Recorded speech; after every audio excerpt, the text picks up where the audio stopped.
Gentleman's গেমের সৌন্দর্য নষ্ট করতে ভারত পাকিস্তানই যথেষ্ট। নতুন ইস্যু ম্যাচ রেফারি। গ্রুপ পর্বের মুখোমুখি লড়াইয়ে এক কাণ্ড ঘটিয়েছে ভারত পাকিস্তান। ম্যাচের আগে পরে প্রতিপক্ষের সঙ্গে হ্যান্ডশেকের নিয়মের তোয়াক্কা করেনি সূর্যকুমার যাদবের দল, আর তাতেই ফুঁসে উঠেছে পাকিস্তান।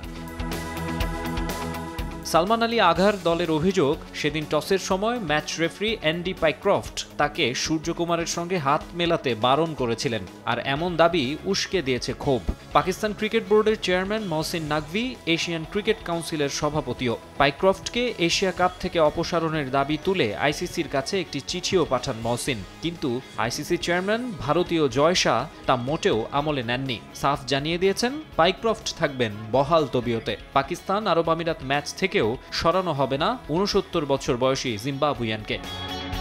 বিশ্ব ক্রিকেটের নিয়ন্ত্রক সংস্থার এমন জবাব মোটেও পছন্দ হচ্ছে না পিসিবির। পাকিস্তান আগেই ইঙ্গিত দিয়েছিল পাইক্রফটকে না সরালে এশিয়া কাপ বয়কট করতে পারে তারা। এখন কি সিদ্ধান্ত নেয় দুইবারের চ্যাম্পিয়নরা, সেটাই ভাবাচ্ছে সমর্থকদের। তবে ক্ষমতার দ্বন্দ্বে ক্রিকেট বিশ্বে দিনকে দিন যে বিরক্তিকর হয়ে উঠছে সুপার ক্লাসিকো, তা বলে দেয়া যায় নির্দ্বিধায়। মাঠের বাইরের নানা ঘটনায় ভারত পাকিস্তান ম্যাচে প্রতিবারই বাড়তি উত্তেজনা তৈরির চেষ্টা করে দুদেশের মিডিয়া। তবে মাঠের লড়াইয়ে নেই বিন্দুমাত্র উত্তাপ। একপেশে বর্ণহীন লড়াই দেখতে দেখতে ক্লান্ত দর্শকরা। বড় জয়ের পর প্রতিপক্ষকে খোঁচা মারার সুযোগ হাতছাড়া করছেন না ভারতীয়রা।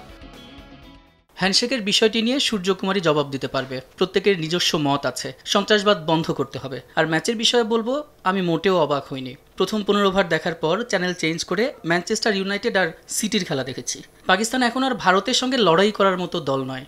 সবশেষ ম্যানচেস্টার ডার্বিতে সিটির কাছে পাত্তা পায়নি ইউনাইটেড। তবুও ওই ম্যাচকে বেশি প্রতিদ্বন্দ্বিতাপূর্ণ বলে পাকিস্তানকে খাটো করেছেন গাঙ্গুলি। যদি পাকিস্তান এশিয়া কাপ বয়কট না করে, তাহলে সুপার ফোরে আরও একবার ভারতের মুখোমুখি হওয়ার সম্ভাবনা রয়েছে তাদের। সেটা হলে নিশ্চয়ই এসবের জবাব দেওয়ার প্রাণপণ চেষ্টা করবে সালমানরা।